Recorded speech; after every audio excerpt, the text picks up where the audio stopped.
യേശുവിൽ ഏറ്റവും പ്രിയപ്പെട്ടവരെ, ഡെയിലി ബ്ലെസ്സിങ്ങിലൂടെ ദൈവവചനം കേട്ടുകൊണ്ടിരിക്കുന്ന എല്ലാവരെയും ഈ ഞായറാഴ്ച ദിവസം ഓർക്കുകയും പ്രാർത്ഥിക്കുകയും ദൈവാനുഗ്രഹമുണ്ടാകുവാൻ നിങ്ങളെ ദൈവകരങ്ങളിൽ സമർപ്പിച്ചേൽപ്പിക്കുകയും ചെയ്യുന്നു.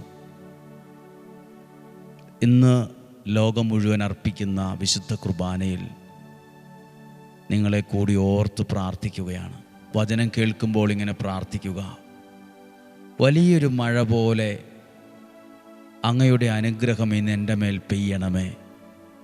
വലിയൊരു മഴ പോലെ, ഭൂമിയെ നനയ്ക്കുന്ന മഴ പോലെ ദൈവമേ, അങ്ങയുടെ വചനം ഇന്നെൻ്റെ മേൽ ഒരനുഗ്രഹമായി മാറണമേ.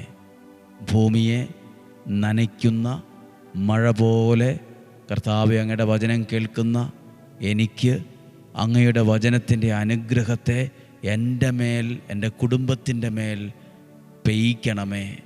ദൈവാനുഗ്രഹത്താൽ നിറയ്ക്കണമേ. ഞാനും എൻ്റെ കുടുംബവും ദൈവകരങ്ങളിൽ സുരക്ഷിതമാണെന്ന ബോധ്യത്തിൽ ഞങ്ങളായിരിക്കുന്നു. ഞാനും എൻ്റെ കുടുംബവും ദൈവാനുഗ്രഹത്തിൽ, ദൈവത്തിൻ്റെ സംരക്ഷണത്തിലാണെന്ന് വിശ്വസിക്കുന്നു. നിയോഗത്തോടെ ദൈവസന്നിധിയിൽ പ്രാർത്ഥിക്കുന്ന സകലരെയും ദൈവകരങ്ങളിൽ കൊടുക്കുന്നു, പ്രാർത്ഥിക്കുന്നു.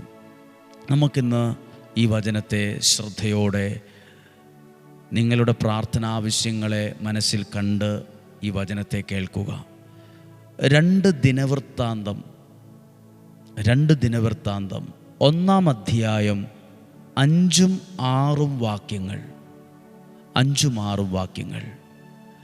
ഹൂറിൻ്റെ പുത്രനായ ഊറിയായുടെ പുത്രൻ ബെസാലേൽ ഓടുകൊണ്ട് നിർമ്മിച്ച ബലിപീഠം ഗിബയോനിലെ സമാഗമ കൂടാരത്തിന് മുൻപിലുണ്ടായിരുന്നു.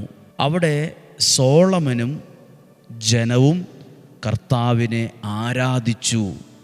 സോളമനും ആളുകളും കർത്താവിനെ ആരാധിച്ചു. സോളമൻ സമാഗമ കൂടാരത്തിന് മുമ്പിലുള്ളതും ഓടുകൊണ്ട് നിർമ്മിച്ചതുമായ ബലിപീഠത്തെ സമീപിച്ച് 1000 ദഹനബലി അർപ്പിച്ചു.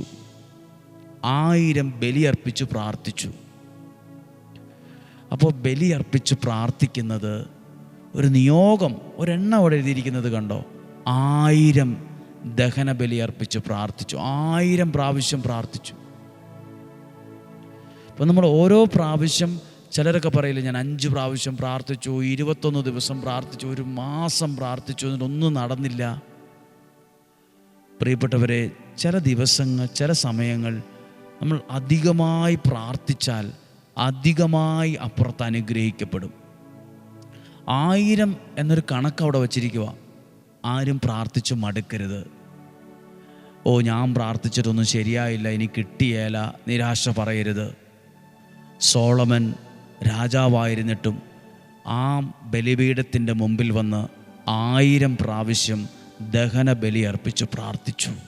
എന്താ 12-ാമത്തെ വാക്യം?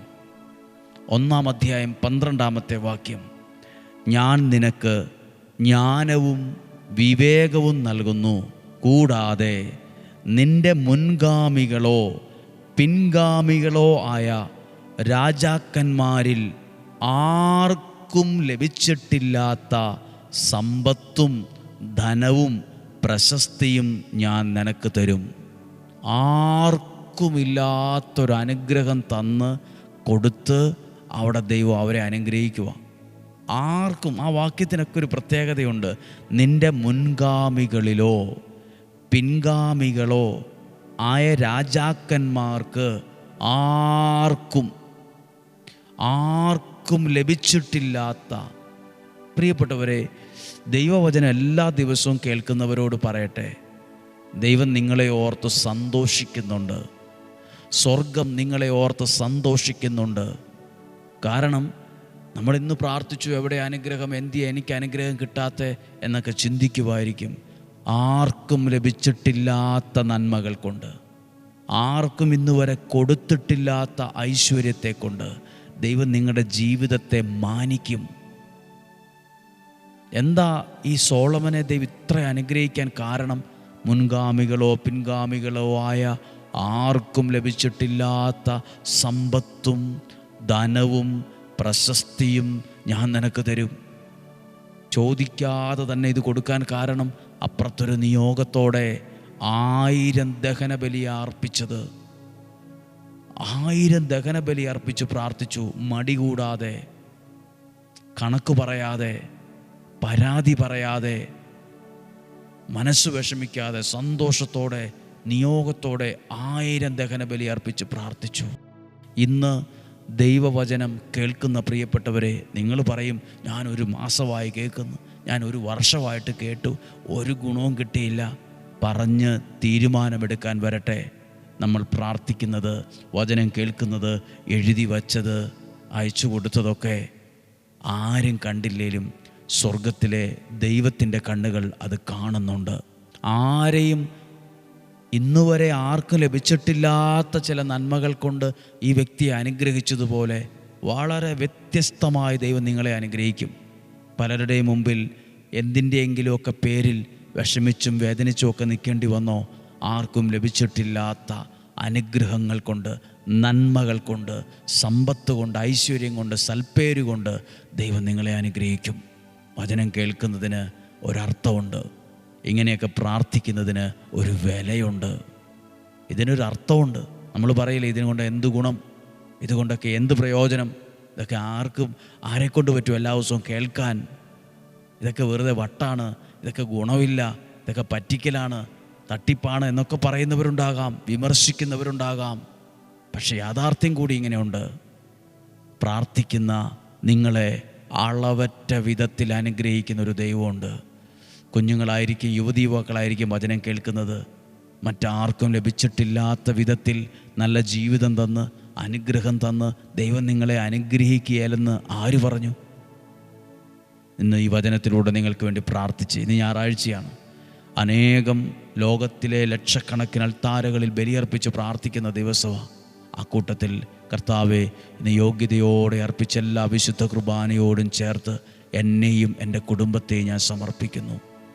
ആരെയും ഇന്നുവരെ അനുഗ്രഹിച്ചിട്ടില്ലാത്ത വിധത്തിൽ ശക്തമായി, വ്യക്തമായി, അത്ഭുതകരമായി എന്നെ അനുഗ്രഹിക്കണമേ, എന്നെ സഹായിക്കണമേ, എന്നെ രക്ഷിക്കണമേ, എൻ്റെ തലമുറയെ അനുഗ്രഹിക്കണമേ, ആരോഗ്യത്തെ അനുഗ്രഹിക്കണമേ, സാമ്പത്തിക വരുമാന മാർഗങ്ങളെ അനുഗ്രഹിക്കണമേ.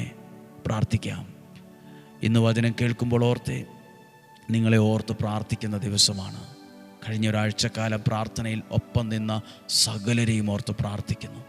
നമ്മുടെ കർത്താവ് ഈശോ മിശിഹായുടെ കൃപയും പിതാവായ ദൈവത്തിൻ്റെ സ്നേഹവും പരിശുദ്ധാത്മാവിൻ്റെ സഹവാസവും നിങ്ങളോടുകൂടെ ഉണ്ടായിരിക്കട്ടെ. ഇന്ന് നിങ്ങൾക്ക് വേണ്ടി പ്രാർത്ഥിക്കുമ്പോൾ ഈ വചനങ്ങളെ ഓർക്കുക. നിൻ്റെ മുൻഗാമികളോ പിൻഗാമികളോ ആയ രാജാക്കന്മാരിൽ ആർക്കും ലഭിച്ചിട്ടില്ലാത്ത സമ്പത്തും ബഹുമാനവും ഐശ്വര്യവും നിനക്ക് തരും. കർത്താവെ, അളവറ്റ വിധത്തിൽ അനുഗ്രഹിച്ചതുപോലെ, സമൃദ്ധിയായി അനുഗ്രഹിച്ചതുപോലെ ഞങ്ങളെയും അനുഗ്രഹിക്കണമേ. വചനം കേൾക്കുന്ന ഞങ്ങളുടെ കുടുംബത്തെ അനുഗ്രഹിക്കണമേ. വചനം കേൾക്കുന്ന ഞങ്ങളുടെ തലമുറയെ അനുഗ്രഹിക്കണമേ.